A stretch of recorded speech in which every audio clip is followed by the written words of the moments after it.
Mics are hot. Today is March 23rd. We are back, episode 305. Decky Travelocity, how are you? We're doing great, Andy. Tie-dye, living the dream out here in good old Tonopah, Arizona. Got the full RV set up. Just feeling like an absolute dime piece out here. I got my mic stand now. Feeling like I can do all things with my hands at all times. I'm unlimited. You're agile, dude. It is incredible how you've grown just with your podcast equipment. I mean, and how you've grown as a booking agent. I just want to make that clear to all of our marketing interns right now. Decky is Decky Travelocity because you want to book your trip with this guy. He's been booking guests for the Date Night podcast, which is 4 people, and people back out minutes before, and he's got another person in line. And then he books people here on the Backpocket. I mean, you're a Travelocity agency. Yeah, look, I didn't ask for this position, but I certainly earned it. And, I'm here to produce and make sure that I don't take no for an answer. I've been doing it for 4 years. I'm a seasoned vet, but always here to learn. So, yeah, thank you for the recognition. I really appreciate that. Another thing, though, that I realized is, like, we're really good at these Zoom calls now. Like, we got this thing fully dialed in. It feels natural. Like, I'm very excited now to sit in this position for these podcasts. Yeah. At first it was like hesitant. Is this going to be enjoyable? We're not in the studio, but honestly, like, everything dialed in, it feels just the same. Yeah. And so another thing with our production company that I think we can provide is, like, we can set up Zoom calls and talks for companies. Like, if like Target or any of those people, like, I know Matthew McConaughey spoke at Target a couple weeks ago when he was promoting his book, and, like, they always get speakers coming through and they're always dialing in, like, to Zoom calls to, like, talk to the employees, but they, like, the actual call, how it looks just looks like ass. I feel like we can step in there, even though it's not a podcast, the technical aspect there. I feel like that's a huge opportunity for us. 100%. And it starts with these cameras. No one has these no one knows how to hook up these cameras. It's the simplest thing. However, we've mastered it. And you're right. The Targets of the world, the Best Buys, the Dick's Sporting Goods, Amazon. Let's go corporate, dude. I'm just saying that they got money. I feel like we could go after them. It just kind of makes sense. But we should build a little context here. We like to talk at the beginning of these podcasts that we've been releasing, that we're a production company. That was kind of our fun way of doing it. We talked about the Date Night podcast and how I'm booking everybody for that. So sign up there. The link to that is in the show notes. But today, and why everyone's here, and why everything really matters right now, is because we have Alex Zauner on the podcast today. She's the host of the Creating Ripples podcast. We actually produce that podcast for her. And she's our very first client of Backpocket Productions. So we're excited to talk to her about that stuff, but she's also got an incredible story. Yes, incredible story. We've been now working with her for a month, and I'm so proud of her podcast. She really gets into the nitty-gritty with each guest, and she's a recent mom, and you already can tell she has that mom aura about her, and the way she builds intimacy during these conversations on her podcast, it's incredible. I thoroughly enjoy going through the audio each week and scrubbing through, making sure the Zoom lag is all taken care of. But just, like, listening to it is so uplifting. She listens so well. I'm curious to see how she feels on the other end. You know how podcast guests are when they come on someone else's show and they have to talk about themselves. It always gets a little funny. Yeah, absolutely. But I'm excited for her. And yeah, she is the cutest little mom, dude. I can't wait to tell her that over person here. So it's going to be fun just diving in here. But yeah, she's a phenomenal guest, and I'm just very excited for you all to tune in. Alex, welcome to the Backpocket. How you doing? I'm good. How are you? Great. Looks like you're recording not in your closet this time. What's going on? I know I'm not in the closet. I am in Jordan's office, so I got a little bit of an upgrade. As you can see, the wood ceilings, the painting, the live painting from our wedding. It's a bit of an upgrade, and then it's spa night here at the Zauner house, which means Clara, our 1-year-old, is getting a tub and a massage by Jordo, so her dad. It's a big night here at the Zauner house. So. And I bet you she loves spa night. This is like her favorite night of the week. It is spa night. She gets spa night every other night, so she's a little spoiled, Oh, wow. Most of us, we only get to go to the spa like once a year maybe. She gets to go every other night. So Wow. And does she get the same treatment from Jordo every other night, or do you guys switch off? we tag team. Usually I'm on the tub duty, and then Jordan is the massage duty.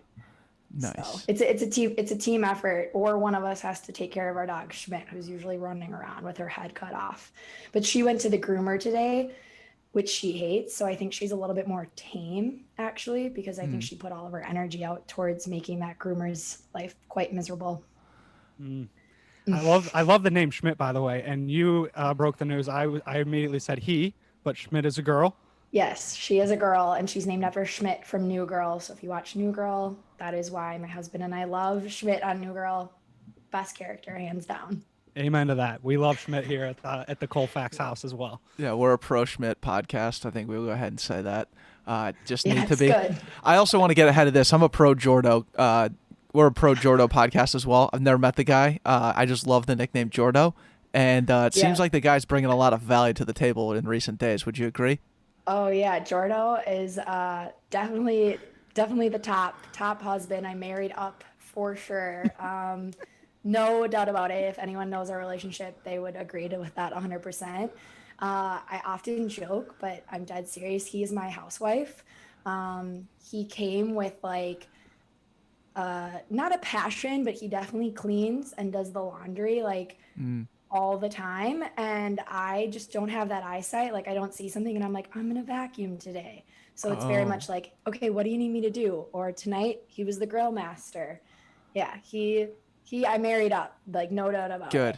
Good. Yeah, I'll kick your coverage. I like to hear that. Yeah, 100%. That's like, great to hear. I don't even understand. I think I just tricked him into marrying me pretty early on before he realized like the mess that he might have been marrying into. And now it's like, sorry, it's too late for you to get out now. How old were you? Yeah, sorry, go ahead. Yeah, that was going to be my question. You were recently married, correct? We are married. We've been married for almost 3.5 years now. Oh, 3.5 years. Okay, so then the transition to this new home is recent, and that was when COVID started to hit. So when you guys started to figure out how you are around the house, COVID structure. Yeah, so we used to live in Highland Park in a 900 square foot home, which is essentially the size of an apartment. 2 bed, 1 bath, which we love. We love Highland Park. We were right by Plums and right by my work at Alchemy. And then we really quickly realized babies have a lot of shit and they take up a lot of room, and we were going to need to figure something out. Decided to start looking in Stillwater, which is where we're both from. Found a neighborhood we liked, started to build a home. We got to live with my parents, so Jordo's in-laws, for 6 months, which was an interesting ride with a 3-month-old. Lived there from June until November, and then we just moved into our house a few months ago. Wow.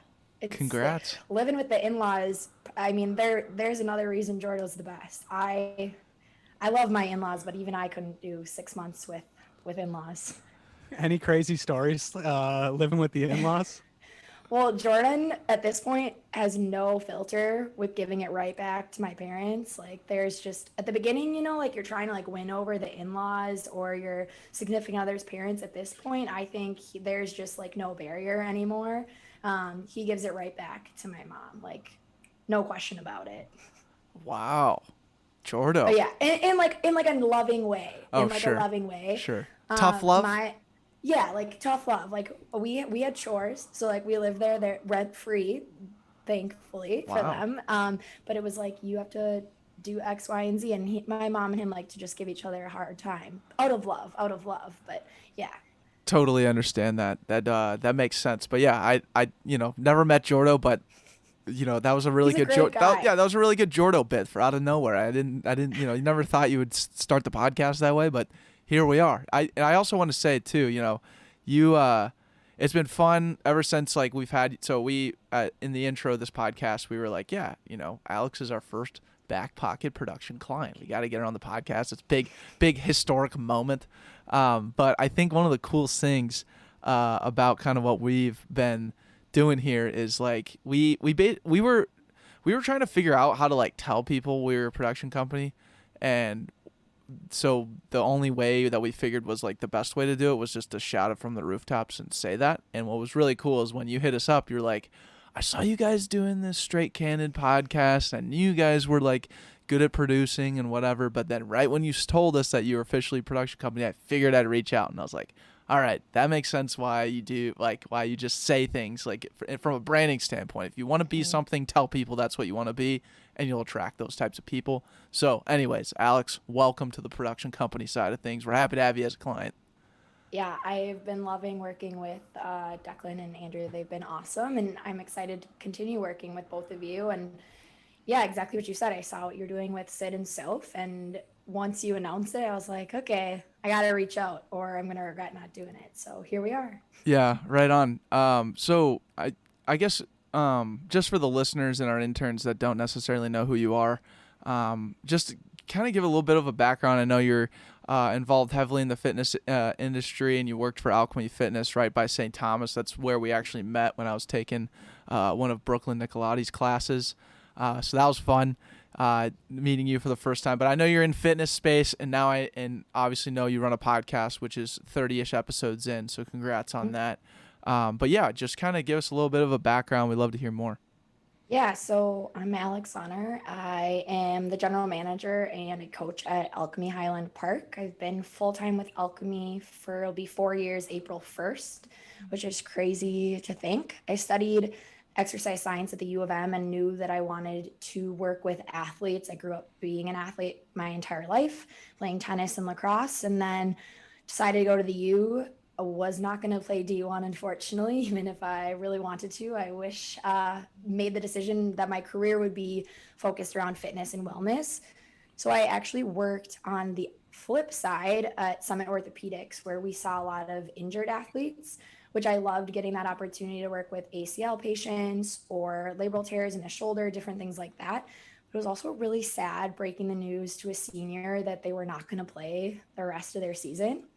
And that was when I started to get involved with yoga, teaching yoga, working out at Alchemy, saw what Alchemy was doing, loved it, decided I want to help people to stay active, to stay fit, and really make sure they feel educated and informed on what they're doing.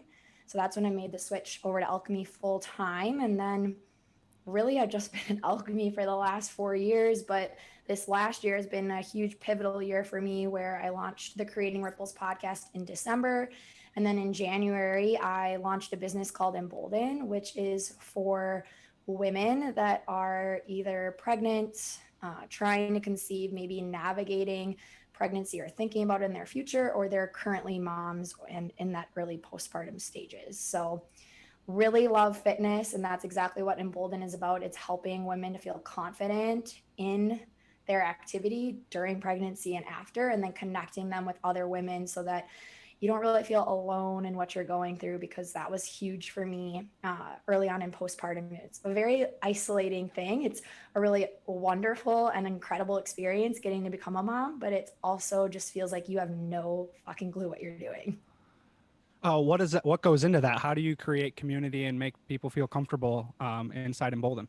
Yeah, so with Embolden, we offer currently right now monthly workout classes where they're built around a 30 to 40-minute workout. And then after, we lead into a meditation or breath work that I lead. And then we have questions that we ask the attendees. So far, we only done 2 events so far, and we've had about 12 to 15 people come, and we have different questions such as like, what was a win for you as a mom this week or as a pregnant woman? What was like a big learning? What's a big struggle for you? And just like hearing other women share the struggles or the hardships, and being able to like let them know like, oh my God, I totally understand what you're talking about.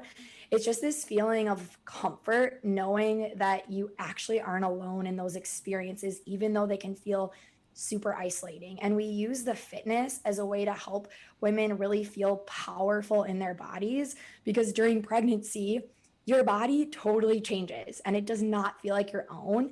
And for a lot of women, fitness is like their safe space. And sometimes they might not even be able to work out. And so we wanted to create a way for women to show up. I would give them modifications to meet them wherever they were at. And the goal is that when you finish that class, you feel a little bit more like yourself, but you're able to feel really confident and strong in your body as a woman. That's awesome. And I'm excited that we're talking about pregnancy and you get to explain pregnancy to two guys who will, one, never go through it, and two, aren't thinking about it whatsoever. So this is great. I have a ton of questions here. Can we also break some news that you told us off air? We sure can break some news. So I'm actually currently pregnant again. Oh! I decided why not just do it again, right? Yeah, that sounds amazing. Yeah, snaps all around. Yeah, snaps for Jordo, snaps for you. I mean, that's freaking cool as hell. You know, do you wake up the next morning feeling a little more confident, like, hell yeah, I'm pregnant now, or like, how does that work? I don't know. It's really interesting actually how this pregnancy's felt so different already. So I'm only 7 weeks. I felt really confident in my last pregnancy, or really sick. I've had a lot more anxiety this time around, and truth be told, I think it's because I've been immersing myself more in pregnancy and loss and miscarriages, and I'm hearing a lot more about that. I knew that they were really common. 1 in 4 women have a miscarriage at some point. So 25% is actually a pretty high rate.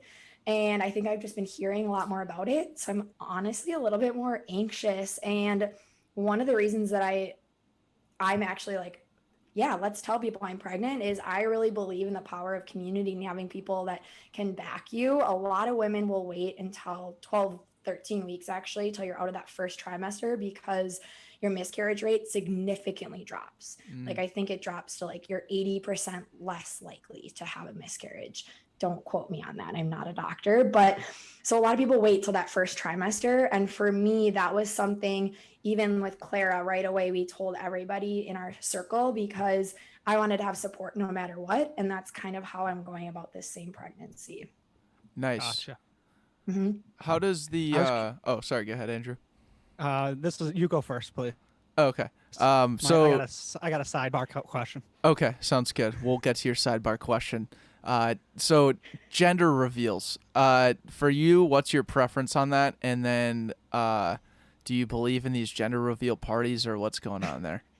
Yeah, we're a bit of an oddball couple. We did not find out the gender with I like Clara, that. and we won't find it out again. I love that. If you are listening, I highly recommend doing, because it's like one of the few surprises that you have left. And it was so cool. Just, I ended up having a C-section with Clara, and literally I think most of my friends and family thought it was a boy. So when they like showed Jordan and he told me it was a girl, I had to like re-ask, are you sure? Are you sure? Because I always thought I would have boys. So I was like shocked that it was a girl. And so now I'm like, is it going to be a boy? Jordan thinks he's going to be like a girl dad, and we're going to have like 3 girls, which is like terrifying to me. I love girls. Obviously I am one of them, but I would love like a little mix. So I have to wait until October until we will know. But I mean, everyone else in my friend group, they all find out the gender right away. So I'm a little bit of an oddball there, but I highly recommend doing it. It's a fun wait. It's hard, but it's worth it. I see myself doing the same thing. I would love to wait till the baby's born to figure out the gender of the child. That's just sound like that anticipation and the reward and holding off the whole time. I can imagine is just it's like nothing else. You're spot on when you say it's the only surprise, the real surprise left. It had been very hard to do as well. Yeah, I think the hardest thing is if you're someone that's like a type A planner and you envision your nursery being a gender specific nursery. We just did gender neutral, kept it gray, nothing crazy. But that's the other thing. There's all this like pressure that you're going to make this nursery so beautiful. The baby doesn't even sleep in there until at the earliest 3 months, which I didn't know. I was like, where the baby, the crib, it's going to be so cute. And then they're like, actually, the baby doesn't sleep in there for months. Where does the baby sleep then? The baby gets to sleep right in your room next to you in a little bassinet bed, so that if you're breastfeeding, which that's a whole nother journey, we'll get into that. Have the baby like right there, like it's right there. Easy breast access. Yeah, easy access for the baby. You just feed them. We did not breastfeed. We pumped and then formula fed. It was a whole journey. This is another reason Jordo's the best, because because it was a team effort. Unlike other guys where their wife breastfeeds and they just get to like sleep through it, he was up tag teaming with me, helping me out, so I didn't have to like be up for 2 hours by myself. He got up and broke it down for me, so I had an hour, and well, he was up right with me. And we just watched New Girl. While we did it.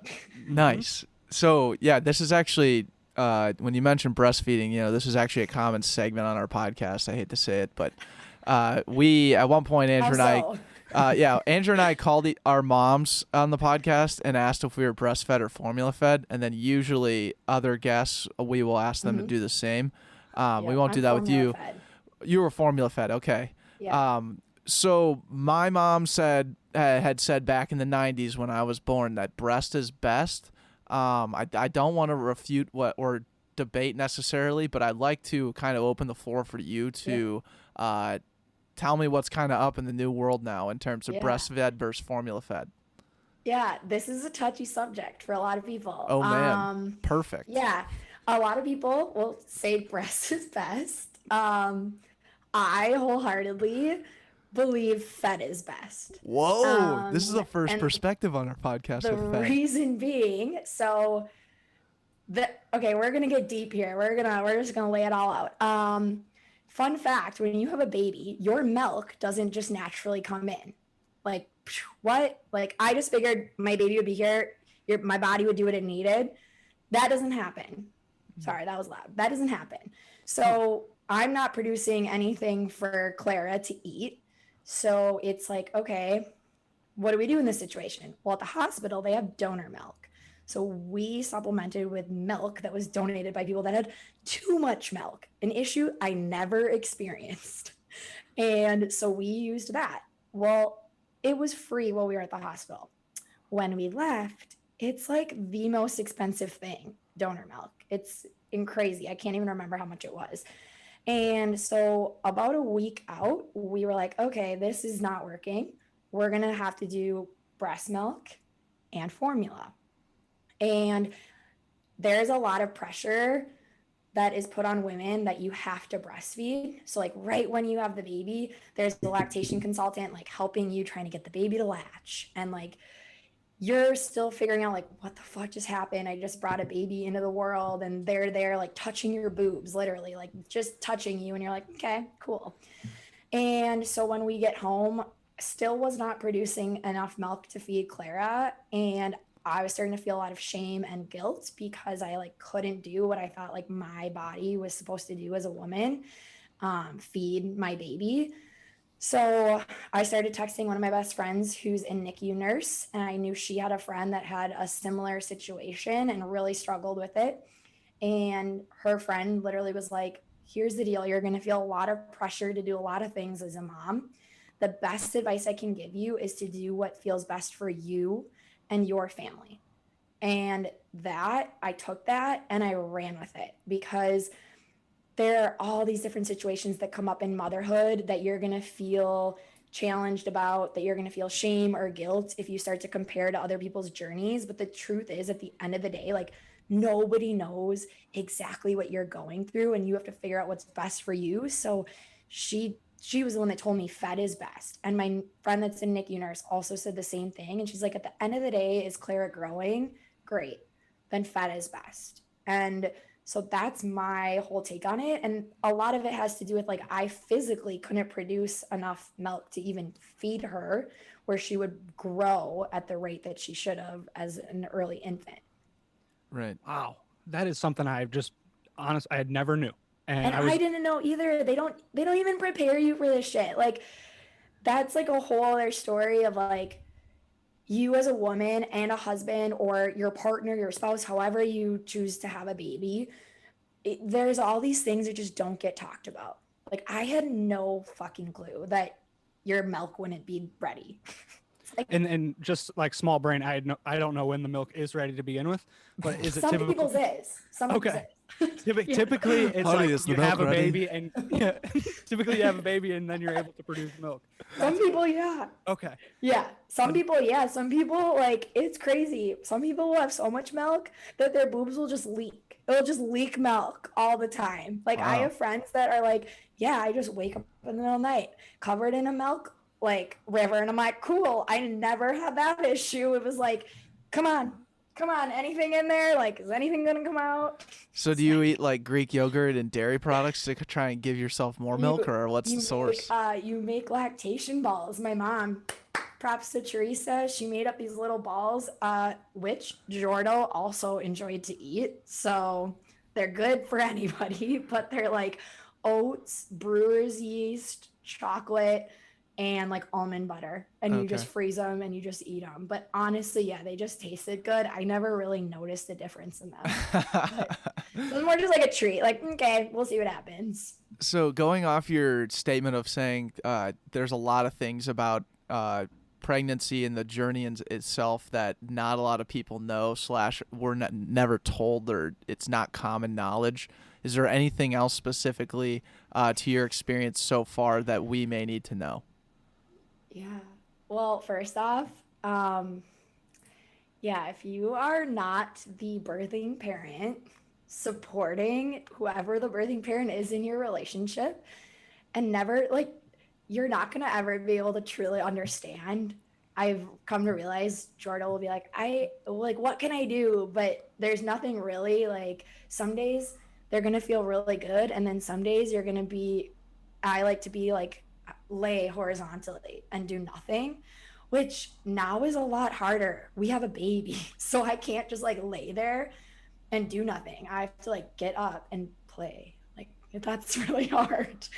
But as like a supporting parent or spouse or whoever you are with the birthing parent, I think it's just like really recognizing that you're a team. That's what works for Jordan and I. And I know that's easier said than done. A lot of households have like gender specific roles, like the man does one thing, the woman does another. But I think the more that you can be a team and support one another through pregnancy, labor and delivery, and postpartum, that's going to make the whole journey through parenthood that much easier. But it's easier said than done.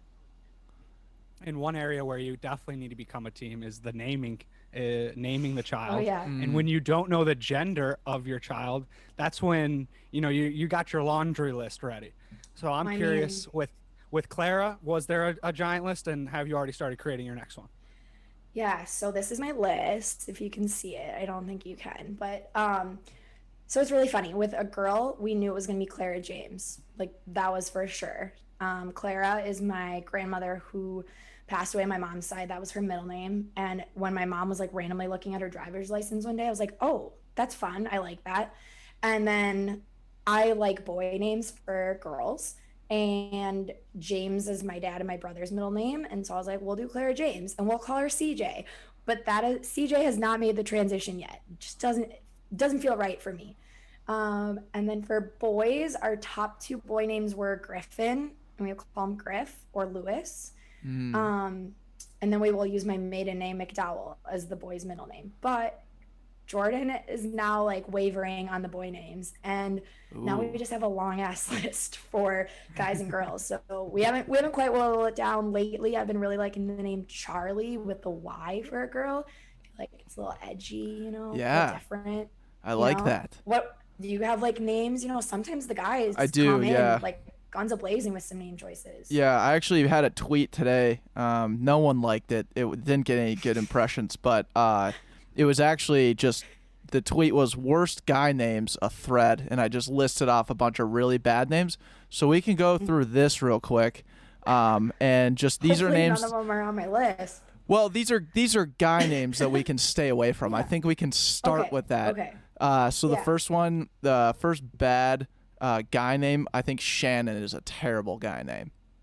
Shannon. Yeah. There's a guy I work with. Yeah, his name's full on Shannon. It's terrible. I'd agree to that. Leslie, bad guy name. So basically female names for males. No, I got a few more here. Fran.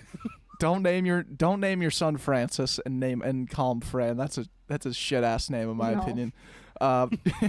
This guy, there's a guy on my job site who has this name, and I think it sucks too. Oswaldo.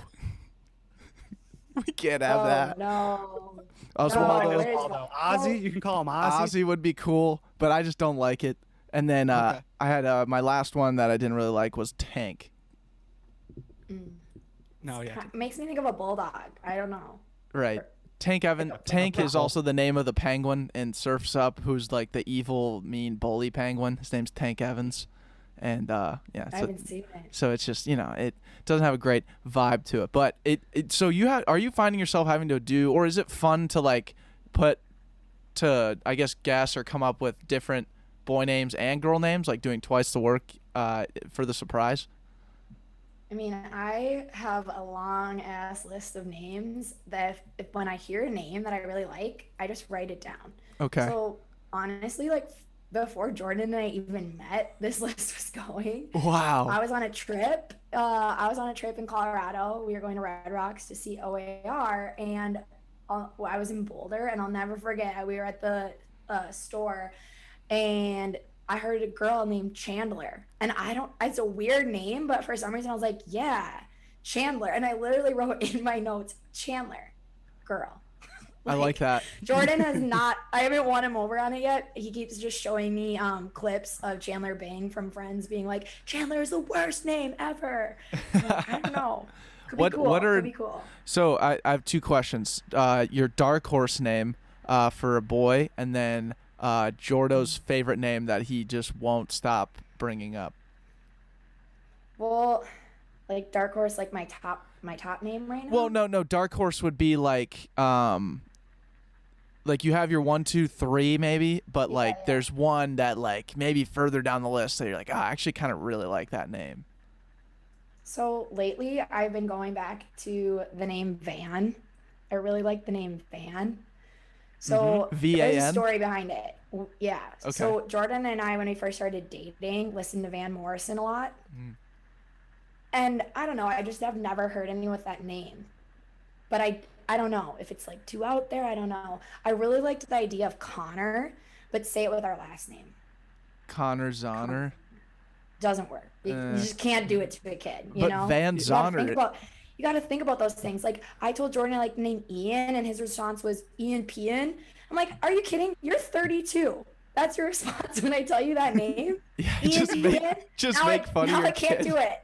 Like, yeah, exactly. I'm like, if you're gonna make fun of him, of course kids are gonna make fun of him. Like, right. That's how naming works in the Zauner house. I say a name, and then Jordan tells me if somehow our kid's gonna get made fun of with it, and then it's dead. It's dead from there. Van Zauner, though. I mean, that is a dope name. Cool. Yeah, I like that.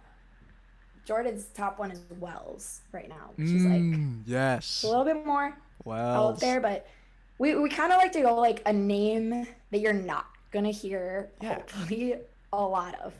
I'm a huge proponent of that, as my name is Declan. I know I had no say in that, but I love having a name that no one else has. Yeah, it's really funny. My parents tried to do that with all of my siblings. So I'm Alex. It's like the most common name in the entire world, so they kind of failed me. But my sister's Jadelyn, which I don't know any Jadelyn's, and my brother's Crawford. So like they hit the nail on the head 2 out of 3, but like Alex, they lost. But I'm very grateful. My other options were Delaney, which definitely 100% would not have fit, and Elle, like Elle Woods. Going back to the Connor Zauner like alliteration, I can't name my daughter Sarah. My last name's in Sarah, so Sarah and Sarah would just not work. Nope. And what's also hilarious is growing up and still to this day, when someone new says Andrew and Sarah's coming over to like family or friends, everyone always thinks there's 2 people coming over. Everyone thinks Sarah's coming with me wherever I go. And like, I had this just me, and I had this really funny moment back in grade school where my name got called over the announcements, and we had a substitute teacher, and it was like, Andrew and Sarah, please come down to the office, your mom's here. And the substitute said, Andrew and Sarah, please go to the office. And I didn't know any better, and I walked down the school with Sarah, and I got to the office, and then my mom was like, Sarah, sorry, you could go back now, like I just need Andrew. Oh my gosh, poor Sarah. She's probably like, what did I do? Any Sarah's following. There's always a Sarah following around me somewhere. But yeah, that's a name that I just have to stay away from. Sarah and Sarah is a no-go. Yeah. You got to think about those things. I mean, the other thing we think about is what's the nickname going to be? Jordo was Jay-Z. I was McDowell, so I was McDeezy. You know, you got to make sure they're going to have good nicknames. That's important. You gotta The understand. small things. That's what Right. we think about. Most people probably don't think about these weird ass things, but that's what we think about. No, I like focusing on the little things, especially with the name. I think it's that just the intention will work itself out. But the nickname thing, I mean, some random fourth grade kid's gonna give your son or daughter a nickname that's gonna stick, and it's just not gonna be your I know. son or daughter's name. But I that's okay. I think if you do anything, just don't make your kid hate their name. Like, don't give them a name where they're like, all right, I need more options, and they go like purposely with their middle name or something. Yeah. Like, I know a lot of kids who do that, and I just feel bad for them. Yeah. I mean 100%. That's why we're like, okay, it's got to be a cool name, but something that they'll embrace, right? Right. Right. Man, And that going sounds with fun. a name that hey, naming is half the fun in coming up with a podcast as well. And I Yeah. got to we got to bring in creating ripples, and I'm just curious on the creation story. What was it like coming up with a name for your first podcast and your current podcast? Yeah. So creating ripples, this was an idea that came to me when I went to like a visions and goal setting at Lululemon in January of 2018. So keep that in mind. I launched in December 2020. And when I went, the visions and goal setting was about like, what do you see yourself doing in life? And for me, it was, I really wanted to create connection and like real connection. So often you hear like the highlight reel, and I wanted to create a space that was like beyond that, like the real shit. What's actually happening? How are we getting through it? And helping other people to feel inspired. And it kind of perfectly ties into that whole motherhood aspect of less alone. So honestly, I think the fact that I didn't launch the podcast before I had Clara was serendipitous in the sense like I probably wasn't fully ready. And now that I've like had this whole other layer to me, there's just like more that I can give to the podcast. And I started working with a coach in June of 2019. I actually found out I was pregnant right when I decided to work with her. Bless you, Nikki Norenberg. So it was a 3-month program. Like she takes you through, it was called her like dream career accelerator program, and or was tapped in when I did it with her, and it was all about like tapping into like this creative side to you. She does what's called inner child work. Are you familiar with that at all? I am not Okay, familiar. so basically it's connecting back to like who you were as a child before the world got their hands on you. Because if you think about it, kids are really fucking cool. Like they don't care what other people think about them. They just go out and live their lives. And then we reach a certain age where people's thoughts and opinions start to weigh on us and start to sway how we act, how we show up in the world. And so she does this work with you to like reconnect to who you were really before anyone started to impact you. And one of the activities was reaching out to family and friends about, what type of kid you were and how they remember you in that sense. And so my parents and some of my friends like wrote about how I was as a kid and like who I was just like as me. And that was like one of the activities. It was all about boundaries, all these different things. And so then she never worked with anyone as a podcast before. She actually helps people like figure out their dream career. I had like all these really weird ass names. One of them was like show and tell, something really bizarre. But but instead of show and tell, I think I was like show and talk or something really stupid. Like, like you show up to show and tell and you're going to like bring your toy and you're going to talk about like this cool toy. And in my mind, I was like, someone's going to come to my podcast and they're going to share about their life and this will be perfect. And then I was on Instagram one day and I saw a quote about ripples and I was like, holy shit. I think this is it. Something to do with ripples. And I sent Nikki in like a few different name things, and she sent me back, she thought the creating ripples and a few other ones. And I was like, creating ripples, like that is it. Because when I think about what I'm trying to do with creating ripples, is with each episode, my hope is that one person is impacted in their life to make a shift, to make a change. And from that, they go out and that creates a ripple of impact out into the world. So it could be something small, such as they were having a shitty day and then they listen to the podcast and they're in a little bit of a better mood. And now they're going to greet people with a hello and a smile versus like, you know, like just trudging around through the day. And that interaction of like a hello, how are you? I feel can go so far. And then maybe that person now is going to greet someone with a hello, how are you? And like little ripples are literally being created out in the world. And that's just a small impact. You know, I think the bigger picture is all these stories that my guests are sharing are really vulnerable. I'm holding space for them to just share with me whatever they feel called to. I'm never like forcing them down one way or another. I let them really be the storyteller and guide.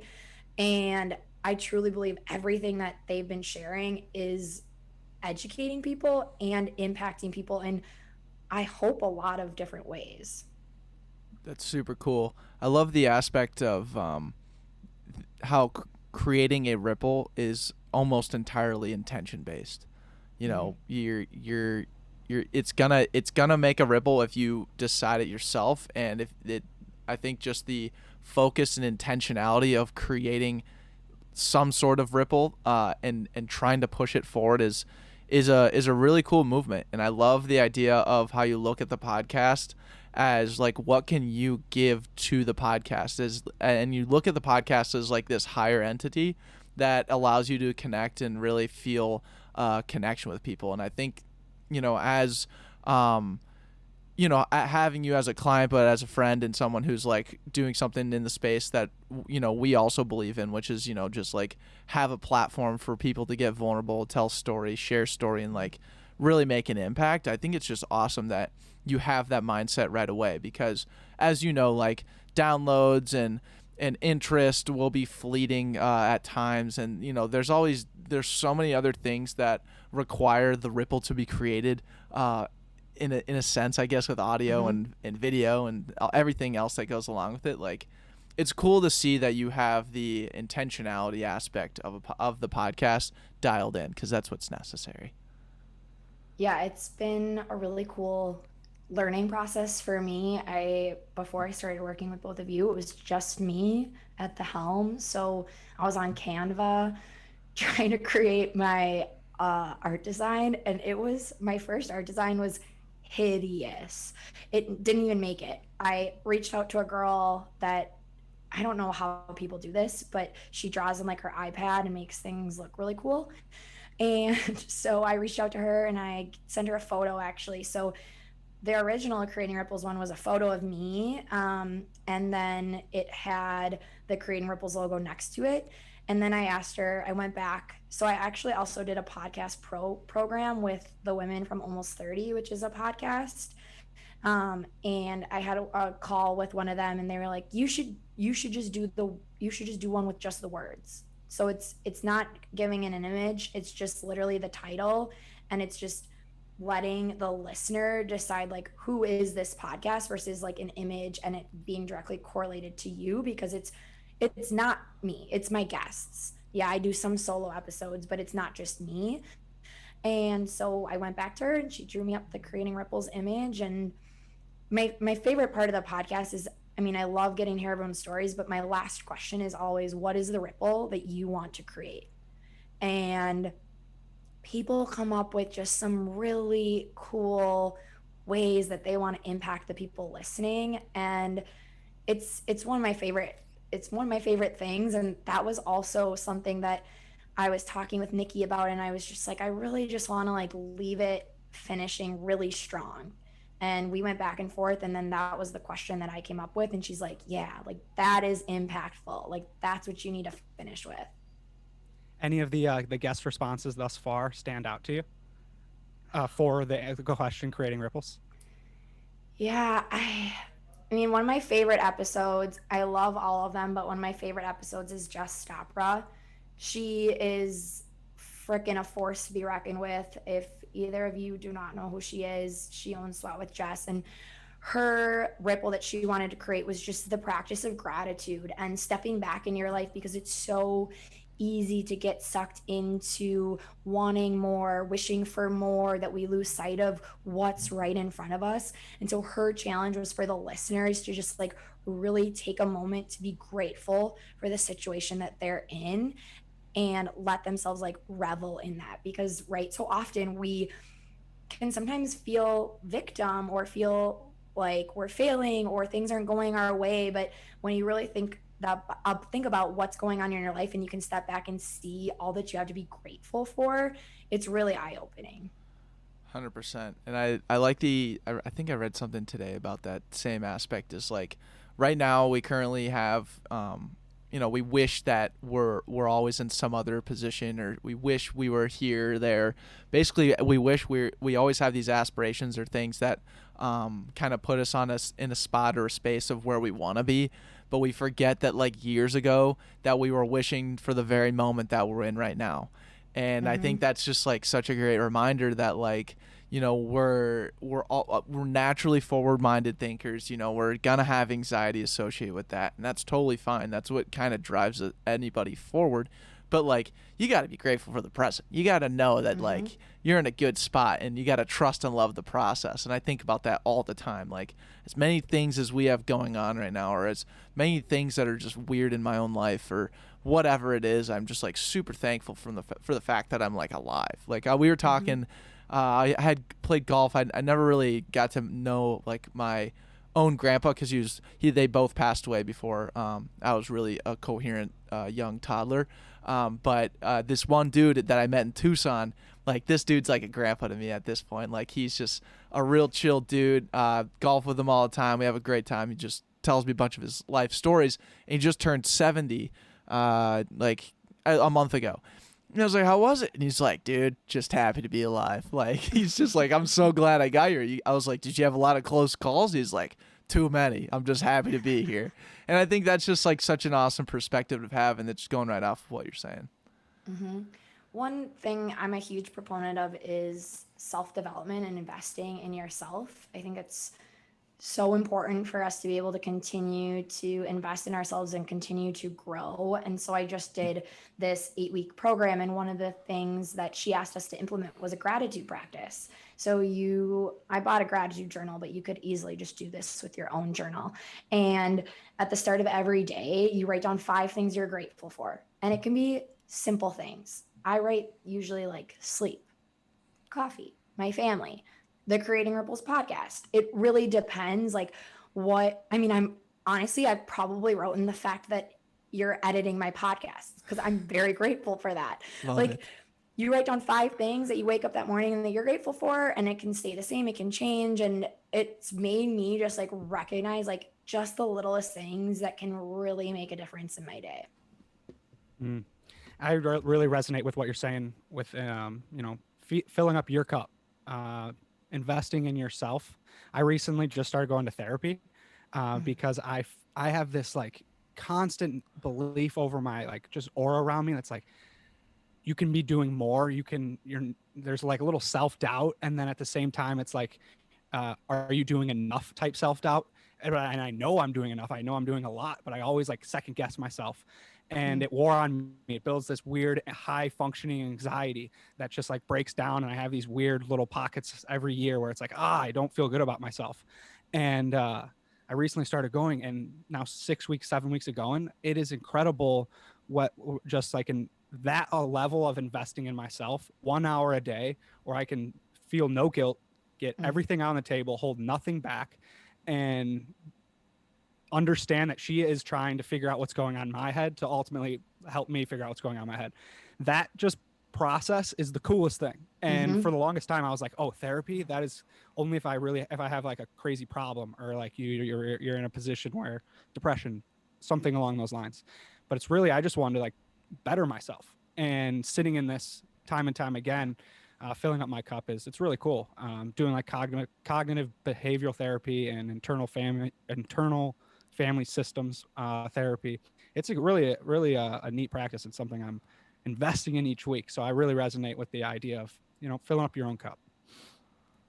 I 100% agree with that. And actually the episode, it'll have come out before this. So on March 18th, the woman that I talked to today, she's a clinical life coach, and her background is therapy. And she approaches therapy from a coaching perspective. And we were talking about that today, of the pressure of always having to be on and always having to do more, and that there's shame and guilt when we decide to log off or we set that boundary for ourselves. And so what she was talking about is you have to step back and recognize, okay, what is the relationship that I am having right now with that anxiety, with that fear? And she was phrasing it as getting curious with those feelings, getting curious with those emotions, and doing the work. And that's exactly what you're doing, is you're trying to figure out, okay, why is that coming up for me when I know I'm doing more than enough? But it's hard. I feel there's so much pressure from society that we always need to be doing more.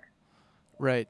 No, it's definitely, I mean, it makes sense to a certain degree, just because we're all so connected and we're always on these different social media platforms, and just in our day-to-day work life, it's like there's always more to do, and there's really never a time where you feel like your plate's not full and you're like have accomplished every task you could have been offered. Which I feel like that's part of the thrill life at some point, where you got to just be like even grateful for the fact of that, like that your plates, that you're never going to have, you're never going to get bored. Like if you think about it that way, like you literally are always going to have something to do, as long as you kind of stay aware of it. But when you start talking about all your guests and like how you book them and different stuff like that, or the ones that have been really cool, personally, the ones that I've really liked and ones that I think make your podcast super unique, and that's based on your background of sobriety. Just talking about sobriety with these different guests have been super impactful for me, just to listen to the sheer vulnerability and honesty that's coming from your podcast. Like, what were you always intending on talking about your sobriety story, and was that like something that you wanted to really highlight right away, or what's kind of the journey with that and the podcast? First off, sorry if you can hear Schmidt. So no, it's good. We actually wanted a Schmidt. We wanted Schmidt to get her words in. Schmidt wanted to get in on this. I knew it. She likes to steal the show. So, yeah, I knew that sobriety would come up right away. That was my first episode, was me sharing my sobriety journey, because that was truly the catalyst to everything in my life. When I got sober, and I first really publicly shared that when I was 1 year sober, that was when I was like, holy shit, when I like share this dark side of me and get really real and raw and honest, I'm like connecting with all these people. People were reaching out to me personally of how they could relate, maybe personally, they knew someone else struggling, they had a family member, and that pushed me to just continue to really share all different aspects of my life. And so for me, sobriety is a huge part of my life. It'll be 6.5 years on St. Patrick's Day. Congrats. And thank you. Yeah, it's crazy. But I knew I wanted to share other people's story, because it's, when you're listening, sometimes you can hear one person's recovery journey and be like, I don't relate to that at all, or I don't understand what they're going through. Or you could have someone that literally has no idea what recovery is like. And there's no black and white story. Everyone's story is so different. And I think what is really cool is there's this huge shift in sobriety and alcohol-free culture, which I really, really love to see, because when I first got sober, I felt like it was like, you're an alcoholic or you're not an alcoholic. And if you're not an alcoholic, cool, keep on drinking. And over the years, really within the last year, I've started to realize like, that's actually not the case. You could just start to feel shitty from drinking. You might not have any DUIs, and you might not have any like blackout instances like I did, but you might just recognize like you wake up and you don't feel great. And so you want to take a look at your relationship with alcohol, but you're not going to identify as an alcoholic. And I think for so long as a society, it was like, well, if you're not identifying as an alcoholic, then you don't have a problem, like keep on drinking. And there's this shift now with modern recovery, just like, actually, you can look at your relationship with alcohol and not identify as an alcoholic and still maybe want to make a shift. And it might not be totally sober, but it might just be like starting to become more aware of like, when are you leaning on alcohol for certain situations? So like, oh, I'm having a shitty day. Cool. You're going to have beer because you're having a shitty day, like in the sense of like, I'm hoping this beer will make me feel better, because it won't. Like, it's actually a depressant, so it will do the opposite. Or are you wanting to like learn healthy coping mechanisms because you're having a shitty day? And so there's nothing against if you have a beer because you're having a shitty day. I have nothing against that. But I think there's like a bigger thing to look at of there's just this idea that we like need alcohol for having fun or to manage our stress. And really that's not the case. You can have a lot of fun without drinking, and you can actually manage stress in much more efficient ways than drinking, because chances are you have a shitty day, you go out, you get drunk, you wake up the next day, you still feel shitty, right? Like, it was fun for the night, but like it didn't really solve the problem. And that's what modern recovery is starting to look at, is like, you can look at your relationship with alcohol, not identify as an alcoholic, but just want to find different coping mechanisms and different options in certain scenarios. Was this something that you reckon, like when you started realizing maybe there was a problem, was that something that you knew about, or is that something that you've learned about through going through this process? Yeah, no, I did not know that.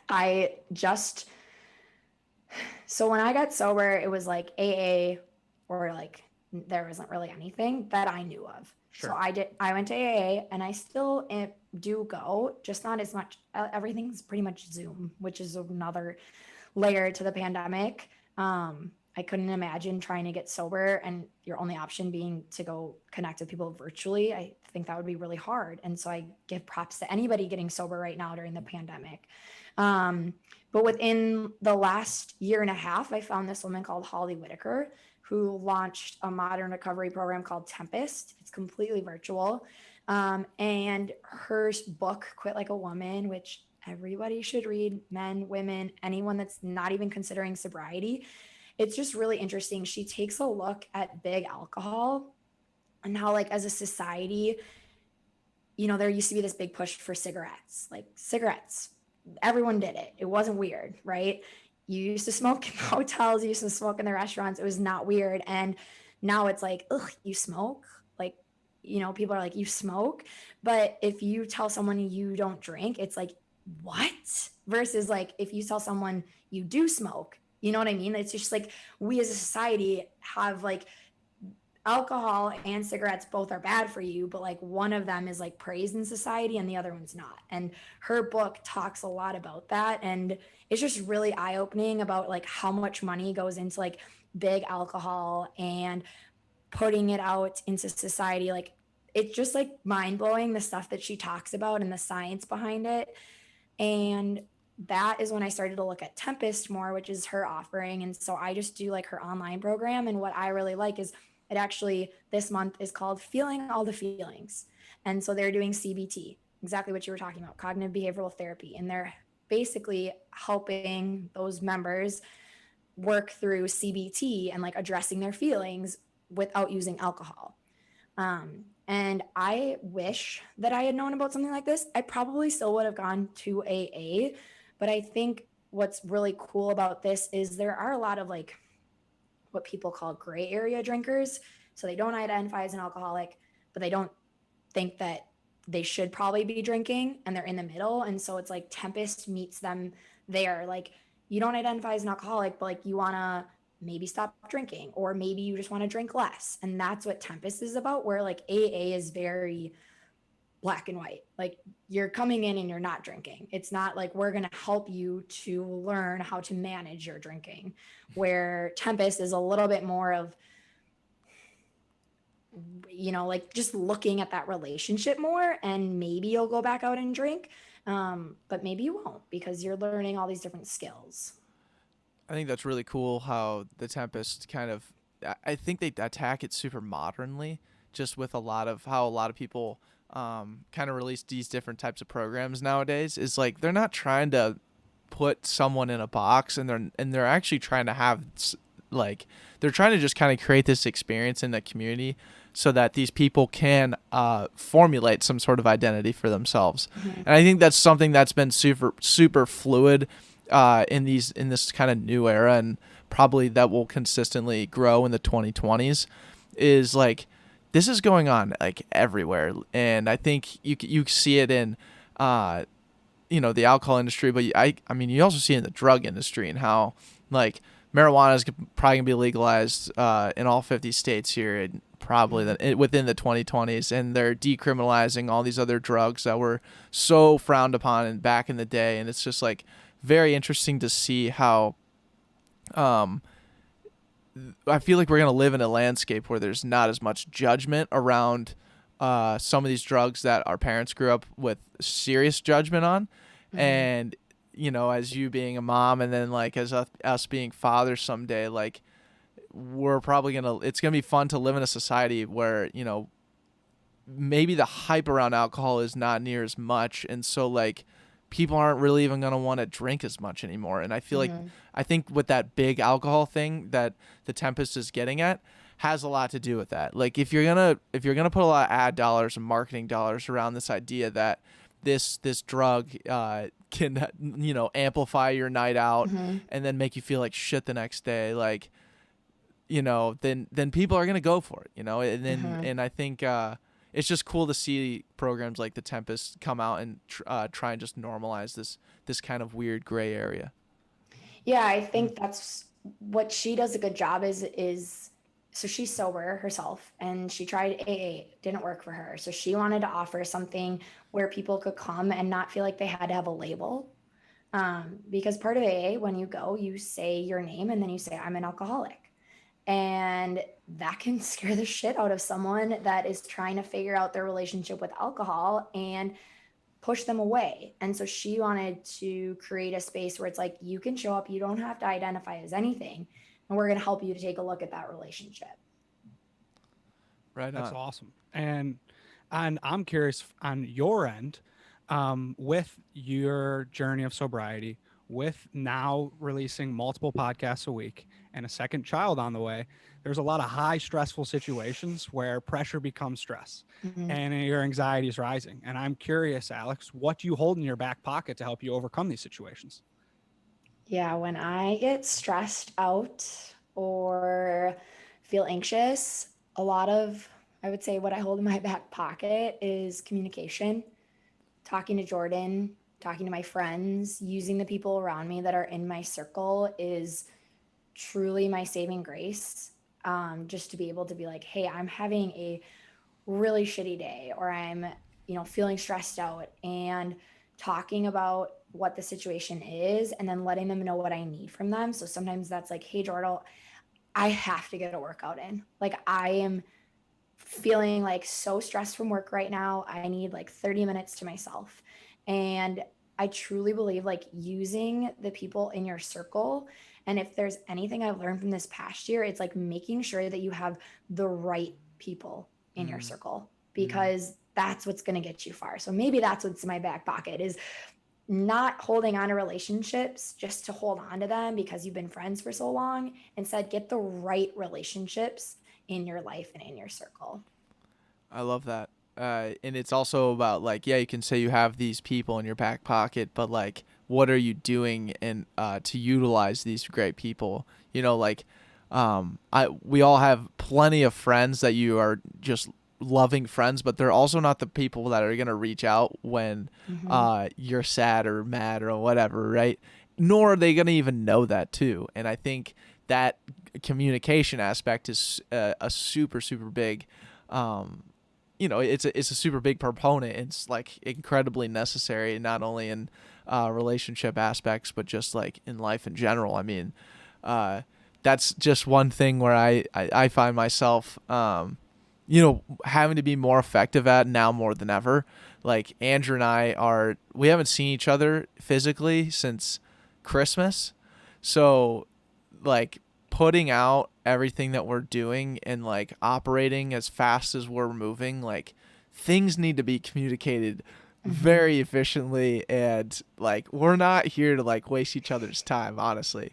And part of that kind of bums me out because like Andrew and I like to dick around a lot. Like it kind of sucks that we have to have efficient. Gotta be efficient. It's like, oh, here's Andrew calling at the end of the night. Like, you know, he's absolutely blitzed from you know, producing the date night podcast, but like I gotta ask the question and see how he's doing.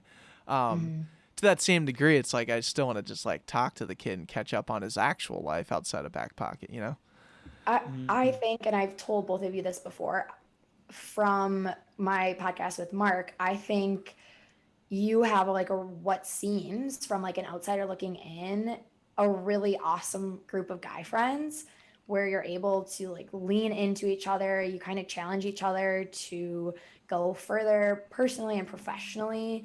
And what it also sounds like from the conversation he and I had of you do a good job of checking in on each other. And going back to Andrew talking about therapy, I think that is such a hard topic sometimes for guys to talk about because it's like this like taboo thing almost where women, I feel like for so like within the past few years we've been like, yeah, therapy, and now it's like men need therapy too, right? We're all human, we all need therapy, we're all going to benefit from it. And I think you both have a really cool group of friends that empowers you to do what you need to do to live your best life, and that's a really cool thing to have, especially, I mean, at your age. I'm not that much older than you, but from when I look at Jordan and his friends, they're great and they all support each other, but they definitely like, he has a few friends that really push him, but not as much as I think like he could benefit from. Sure. Yeah, my mom always was like, "Show me your friends, and I'll show you your future." And Mm-hmm. that little saying stuck with me. And it is awesome that the community you have in Minneapolis, the community that Declan and I have been able to build with Backpocket, and then to speak with people week in and week out, such as yourself. I mean, it's really cool that I can fill up someone else's cup and they will do it in return. And it all comes and it all stems from opening up, being honest with someone, being, as I like to say, radically transparent, and then you're going to see the things come back your way because you're not putting any expectation for the things to be returned. That reciprocal altruistic approach to it. It's an ever growing process, but the friend group is always there, and keep the ones close to you. And with that being said, our transition here on the back end show, I asked you your what's in your back pocket. Our next favorite question to ask is, what's your average quality? And this is something that you deeply care about, and you might not be that great at it, but you're trying to get better at it a little bit each day. So Alex, I'd like to ask, what's your average quality? This is so hard. Is it like in just one area of my life or like all areas? Take it however you'd like. Yeah, if it's in all areas, that's cool too, you know. Yeah, I would say my average quality, could I say being a wife? Like I'm truly trying to be Oh, a better. dude. It's my average quality because it's something like, yeah, I think I'm okay at it, but I'm constantly trying to be better at it. So That's going great. back to that gratitude journal, one of the questions that you put is something you're going to work on for the next 90 days. And for me, I wrote that I'm going to work on becoming an exceptional wife. And one thing I'm going to do every day to get there is compliment Jordan. Because Nice. I think like letting him know how he supports me, how he shows up for me. So I would say maybe being a wife. Otherwise, I was going to say my average quality is just like me being authentic. I'm not perfect at it. I don't think anybody is, but I think it's something I'm constantly working on, is just like always like taking down any barriers and like really being an open book and just saying it how it is and what I'm going through, and really helping people to see like, yeah, some days are really great and some days are really fucking hard, but like this is life and every human has these experiences.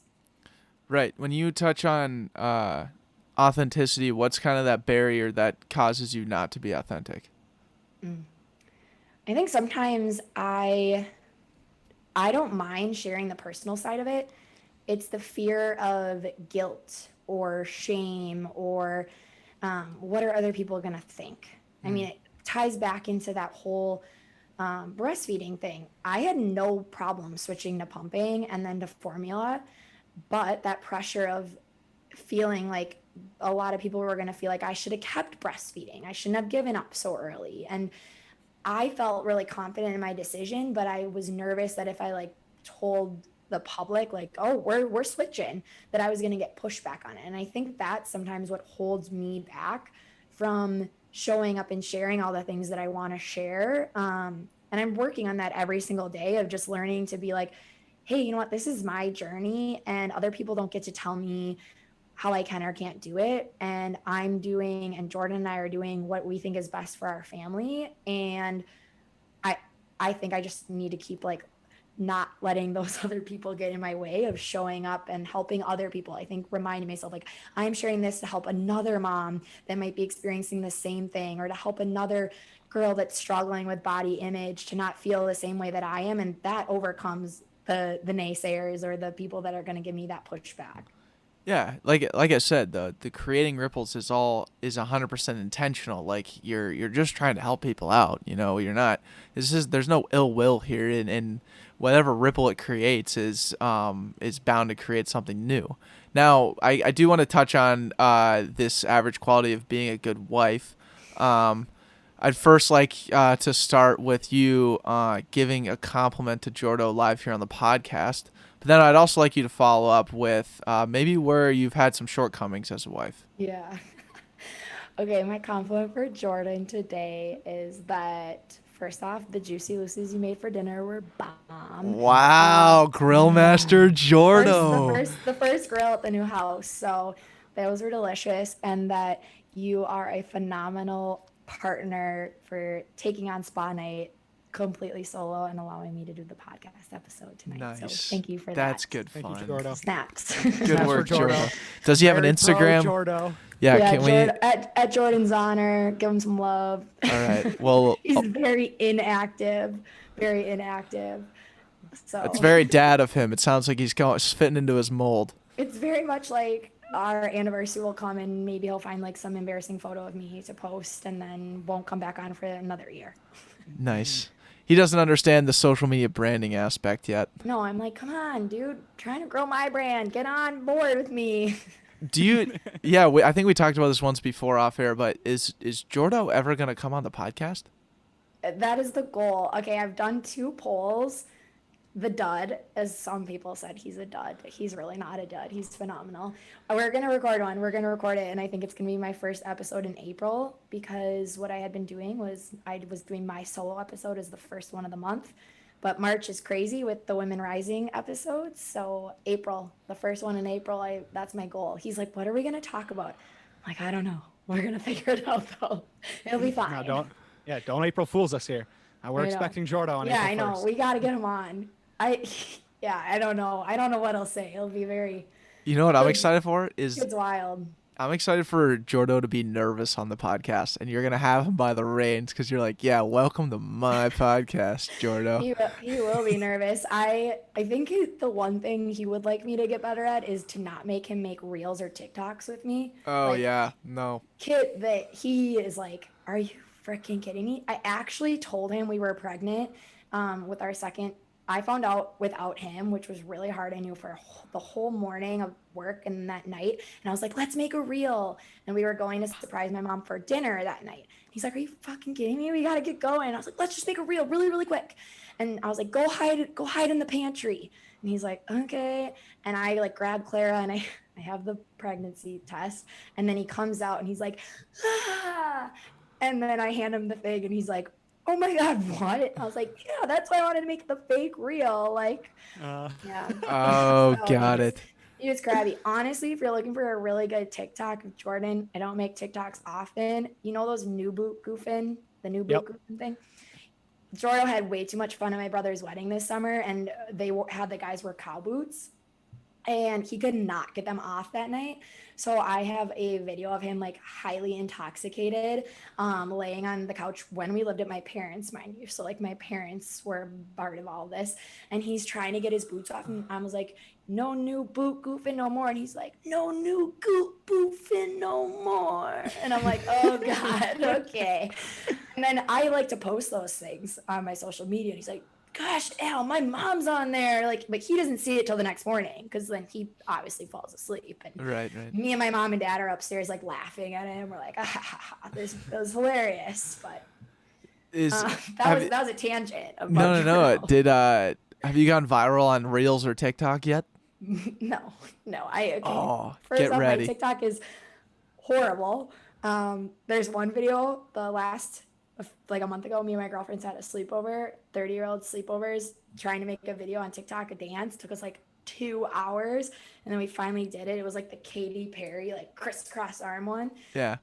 That's about it. Like I've tried to make, I thought one TikTok that I had made was going to be really good. And it was about like last year when the girl was talking about why do we post TikToks when we're not even lip syncing it and it's all off, and like everybody was doing it, and I like practiced it. Like I was like, fuck yeah, I'm gonna nail this and shit is gonna go crazy. And I got like 1 like, and I was like, this isn't my niche. What's my niche, Alex? Like this isn't working. It's so funny. Like, first of all, just keep posting. Just post as much as you can. If you have reels, those should be TikToks and vice versa. But like, just keep doing it. Reels. Those are what work. When You're gonna hit mom talk. I do Embolden. I do reels for that. So like last night I did the like and then you like go on vacation. But then I was like, yeah, and then I was like, but parents, we go on vacation, and I was like laying in the tub. And nice. People liked it. I got like 40 likes, which is pretty good for Embolden because we only have like 300 followers. So I will take it. There you go. No, I think that's sweet. And then you just post photos of your baby, and then people that works like, too. Baby. Right. But I don't like to do that. I like to try to be funny, even though I'm. Keep the creativity flowing, and just let us know when you go viral, because it's gonna happen. I have this firm belief that like TikTok will always make one video of every user who posts go viral at some point for no reason. And then just like that'll be like the tick that keeps them coming back every single time. But it's just funny like what video that ends up being, because it's probably the one that you would least expect. And it's probably the one like it's, to some degree you're like, why is that one going viral? Like, God damn it, why wasn't it this other one that I spent 2 hours on? I mean, I really thought the new boot goofing one was. That sounds. I thought it was pretty funny. It's got some legs. I could make a lot of TikToks. Genuine ostrich. 3 payments. Right. I can make a lot of TikToks in Jordo, and I think they're funny, but I don't know. Hey, just more. The guy's entertaining. Right. It sounds like the guy's just dripping content at all times.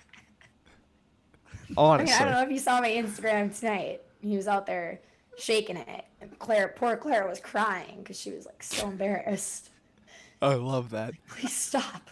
I love that. Father-daughter dance is going to be a great time for him. Oh, man. Yeah, he has the dad moves, and he has had the dad moves even before he was a dad. Wow. It sounds like this guy was breeded to be a dad. You really did date up. I like what you did there. Yeah, he's embraced. I mean, he'll kill me for saying this, but he's embracing the dad bod. He's like, oh, no. Let's go. Should we kick him in gear? Yeah, we need to get his ass back into Alchemy. We got a home gym downstairs. I'm like, come on, man. Really? I told him every time I can't work out, he has to do one for me. You know, I mean, we ran a marathon, so now I think he's like, I done that. I don't need to do anything else ever again. I'm just kidding. He still works out and he's still active. I like to just. Has Jordo jumped in the ice water yet, or have you jumped in the ice water yet? No, I don't think I could do it. Honestly, whoa. We both were doing it. I think he could do it. My dad 100% could do it. My dad is like always tries to be the first one into the lake. My parents live on a lake, and so he likes to be the first one in, and he likes to be the last one in every year. So, I mean, I think I should get him out to the lake. I think he for sure do it. So you're in the perfect position. Andrew, go ahead. Sorry. Yeah, well, I think we're gonna have both of you in the ice water. I think that's an absolute must. Whether we do it at Embrace North with the ice buckets, or we journey to Cedar Lake and we dip our toe in there, because it's like nothing else. I mean, I really truly believe like the ice water is a little safe haven in there. There's something crazy in there that turns you into an energy like none other. What's the longest you did it for?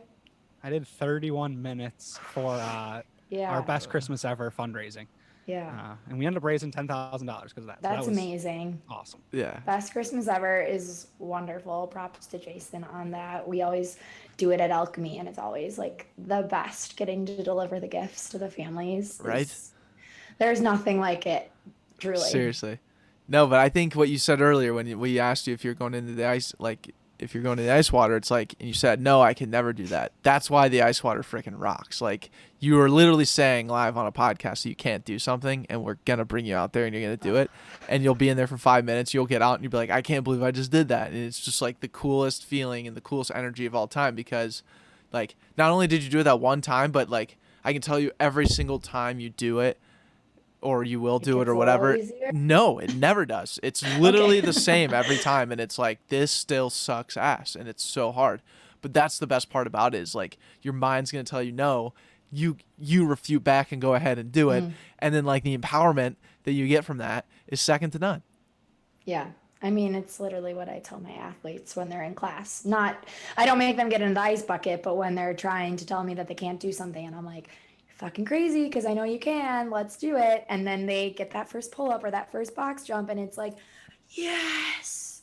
So I have to do a little bit of what I tell. What's the word I'm looking for? I'm having like a pregnancy brain fart.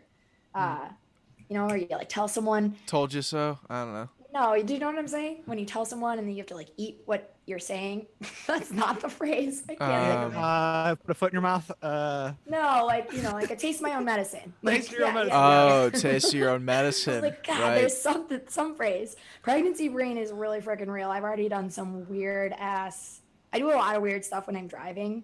I'm pregnant.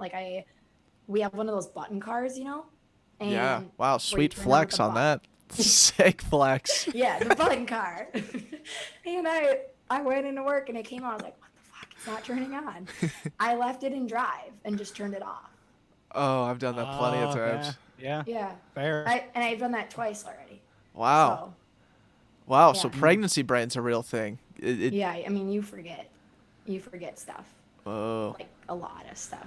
What's your? someone else is thinking inside you. I mean, Yeah, it makes they're sense. taking all my thoughts. Yeah, they're Taking all my thoughts. What the fuck?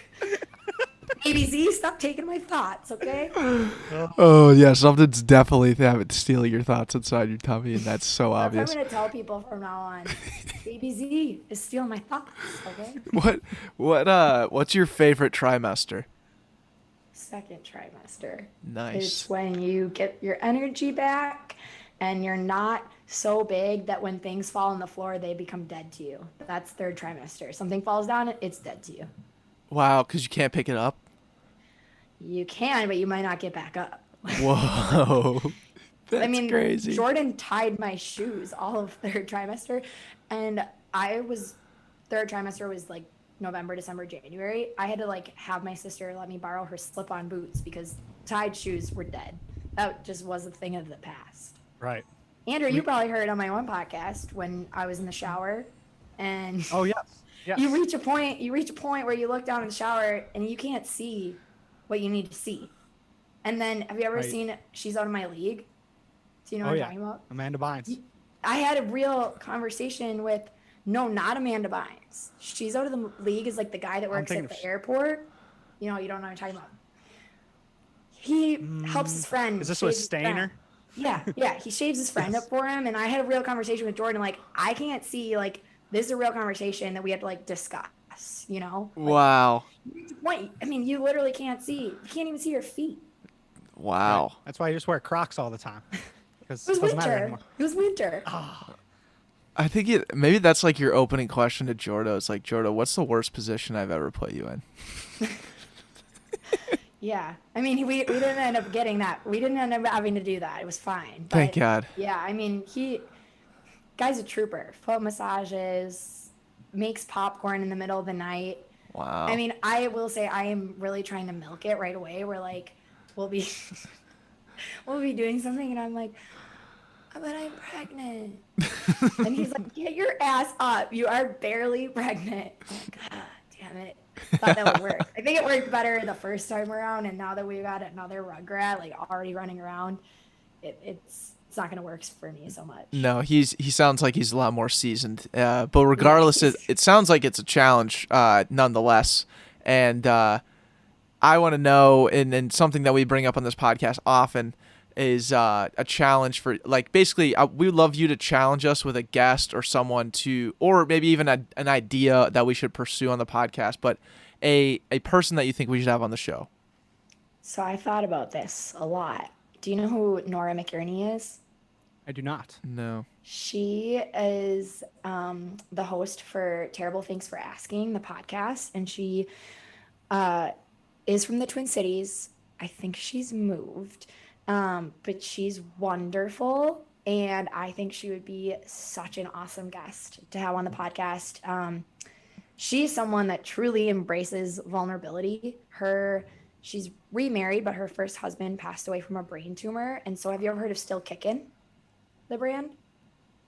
No, it's a local Twin Cities fundraiser, and so she helps raise funds for people that are going through any form of cancer, and then they pick like a hero for the month, and you raise funds for them, and you have these shirts that say "Still Kickin'," and she's just wonderful, and I think she would be like such an awesome guest. And then if you get her, you tell her to come be on the Creating Ripples podcast too. Yes, absolutely. I love that move. And it's a double whammy. It's a double whammy. We'll definitely send you some guests as well. I think there's definitely a two-way street here with different podcast guests. I mean, you already had Mark Amick on. He was phenomenal. I was actually listening to that one today, and it's sweet. I love that a challenge, and we're definitely going to pursue it. Thank you. Challenge accepted. Right. All right. The challenge of the ice bath also is maybe accepted. We'll see. You need to do it next winter. Yes, we'll stand off on that. You have 8 months of prep. Once the winter rolls back, we're getting back in that water. All right. Yeah, I was gonna say I don't know if my OB would be like, yeah, go get in some really cold water while you're pregnant. That's another thing. They might tell you not to do that. Mm-hmm. Yeah, well, it might slow your baby's thoughts down. You might have all your thoughts back. Maybe that's what I want to do, though. Maybe I need this thoughts slowed just for a little bit. So I can that was so dark. Sorry. Yeah, not in that sense. Not slowing it that way. Yeah. No, sorry. Yeah. I didn't mean that. I see what you're saying. Okay. Come on, Jackie. Yeah, no. Can't blow the podcast this late in the game. We had so many good things to say. Well, that's awesome. So I guess our final question here that we'd like to ask, and it's a very present moment and present-minded question. It's from the time you woke up today. What time are you waking up nowadays? It all depends on if I'm working. So if I work, like tomorrow morning, I have to be at work at 6. I'm not a morning person, so I definitely I have a 25-minute drive, so I get up like 10 minutes before I have to leave. Yep. Just enough time to brush my teeth and change and grab a protein bar and get out the door. Smart. So tomorrow, my alarm is going to be set for like 5:15, and then I'll probably snooze, and then I'll get up, and then I'll go. But otherwise, I get up when Clara gets up, which is 7 a.m. Nice. All right. Yeah, I know. So you're getting some serious Z's. Yeah, but daylight savings is coming, and I've heard the last one was okay, but I've heard like the spring ahead is a real bitch. So we'll see what happens. This weekend. Yeah. Is it this weekend? Yeah. Oh man, Andrew, that kind of sucks for us. We lose an hour. Yeah, because now I'm West Coast time and you're Central time. Because Arizona doesn't switch. doesn't switch. Weird. Oh, it's wild. It's super cool. Why did they do that? It's just because it's so hot out here and you need that extra hour during the day for working. So they just said it's bad for production. We're not gonna stick with it. And it's always been that way. I don't know. I think that's what it is. That someone told me that once, but nonetheless, Andrew, that gets ugly for us because being 2 hours behind is so much different than being 1 hour behind. Agreed. So, I don't like it. I don't like it. But anyways, regardless, we digress. From the time you woke up today to the time we're having this conversation now, what have you learned today, Alex? Today, I have learned, I would say, just from this last conversation, I've learned that I have a lot of power to be able to share my stories. Both of you just like talking about what I've been doing with the podcast and stuff is making me recognize that I really am onto something, and to like keep rolling with it and going back to like that average quality of like getting out of my own way and just continuing to show up. And so I think when I like think about the day, that's what I'm gonna like end on, is like just like show up and don't really give a crap what other people think, because at the end of the day it doesn't matter. It's our life and we're the only ones that have to live it. Amen. Continue to show up, Alex. You're a badass, and I really appreciate you coming on and sharing everything you shared today, from creating ripples to becoming a mom for the second time, having a second child, and your sobriety story and everything in between. It has been an honor. So thank you so much, Alex, for joining the Backpocket. Thank you. Thank you for having me. It's been awesome. Sweet. That's a wrap.